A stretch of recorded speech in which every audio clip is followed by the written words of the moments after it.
शिवशक्तिरूपाय ॐ आदिशक्तिरूपाय ॐ नित्यशक्तिरूपाय ॐ वेदशक्तिरूपाय ॐ कनकशक्तिरूपाय ॐ लक्ष्मीरूपाय ॐ अष्टलक्ष्मीरूपाय ॐ आनन्दलक्ष्मीरूपाय ॐ वनशक्तिरूपाय ॐ वनदेवताशक्तिरूपाय ॐ शक्ति ॐ शक्ति ॐ शक्ति ॐ शक्ति ॐ शक्ति இந்த சிவா சிவா சிவா சிவா இந்த எப்பவுமே நாம் வந்து நமக்கு வந்துட்டு என்ன வேணும்னு சொன்னீங்கன்னா ஒரு தாயோட ஆதரவு தேவை. ஏன்னு கேட்டிங்கன்னா எல்லா மனிதர்களுக்கும் ஒரு உறவுகள் தேவை. அந்த உறவுகளில் வந்து இந்த பெண் சக்தியானவள் வந்துட்டு ஒரு குடும்பத்துக்கு சரியாக அமைஞ்சிட்டாக்கா அந்த குடும்பம் வந்து சேமமாக இருக்கும். அந்த குடும்பத்தில் அந்த பெண்கள் வந்து சரியான முறையில் வந்துட்டு செயல்படாத இருந்தாங்கன்னா அந்த குடும்பம் எப்படின்னா பல இன்னல்கள் பல சிக்கல்களில் இருந்துக்கினே இருக்கும். பல குடும்பங்களில் சிக்கல்கள் ஏன் இருக்குதுன்னு சொன்னால் இந்த பெண் தெய்வத்தை வந்து அவங்க வணங்குறாங்க. எதுக்கு வணங்குறாங்கன்னா தன் தாலி பாக்கியம் வேண்டும்ன்ற ஒரே ஒரு இதுக்காக வணங்குறாங்களே ஒழிய அதுக்கு அடுத்ததை வந்து அவங்க வந்து வரப்போகும் மன நிம்மதியாக வாழணும், நமக்காக நம்ம இது இருக்காங்க அவங்களுக்காக நம்ம வாழணுன்றதுனால அவங்க பேராசையால் பல சிக்கல்களை சந்திக்க வேண்டியது இருக்குது. அப்போது இந்த பேராசையால் வந்துட்டு பல சக்திகளை வந்துட்டு இது பண்ணுறாங்க.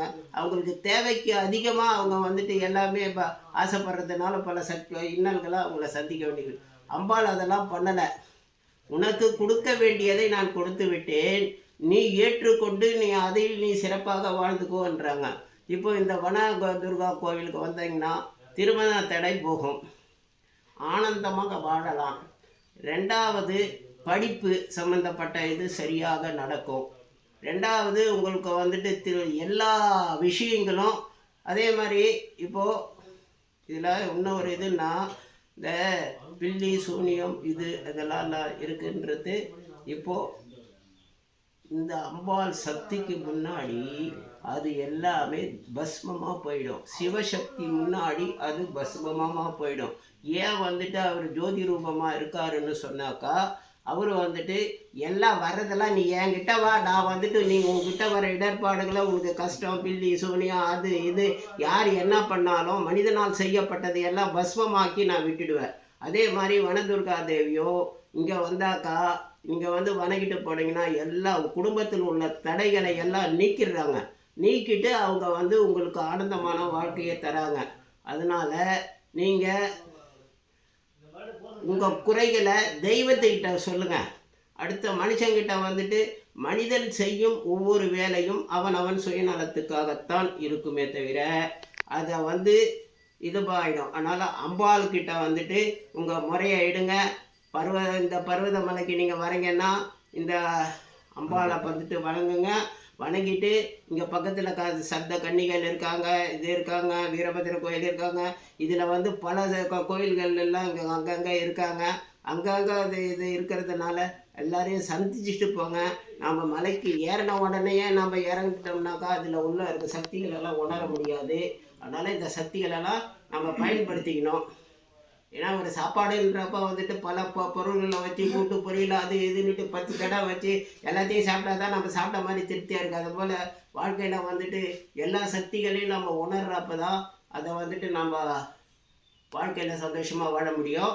அதனால் இந்த சக்தியில் எல்லோரும் வரணும். நாங்கள் இந்த பர்வத மலைக்கு வந்துட்டு அங்கே வந்து அண்ணாமலையார் ஜோதியெல்லாம் பார்த்துட்டு அங்கே எல்லாத்தையும் 10 நாள் இதெல்லாம் முடிச்சுட்டு நேராக இங்கே தான் வந்திருக்கோம். அதனால் இந்த பர்வத மலையிலையும் இந்த ஐயா மல்லிகார்ஜுனேஸ்வரர் எங்களுக்கு வந்துட்டு இவ்வளவு சிறப்பான ஒரு இதெல்லாம் கொடுத்துருக்காருனாக்கா அது காலப்போக்கில் வந்துட்டு எல்லாம் இந்த மலைகள் சிறப்பாக நல்லா இதுவாகணும், மக்களும் நல்லா செழிப்பாக இருக்கணும். இந்த அம்பாள் இதுவால் எல்லாரையும் நான் இந்த இந்திய மக்கள் அத்தனை பேருமே சந்தோஷமாக வாழணும். யாரும் குறைவில்லாமல் வாழணும்ன்றது வேண்டிக்கின்னு இந்த வனதுர்க்கை அம்மன் எல்லாருக்கும் அருள் புரிய நினைட்டு ஓம் சக்தி ஓம் சக்தி ஓம் சக்தி ஓம் சக்தி ஓம் சக்தி இதோட நாங்கள் நிறைவு பெறுகிறோம்.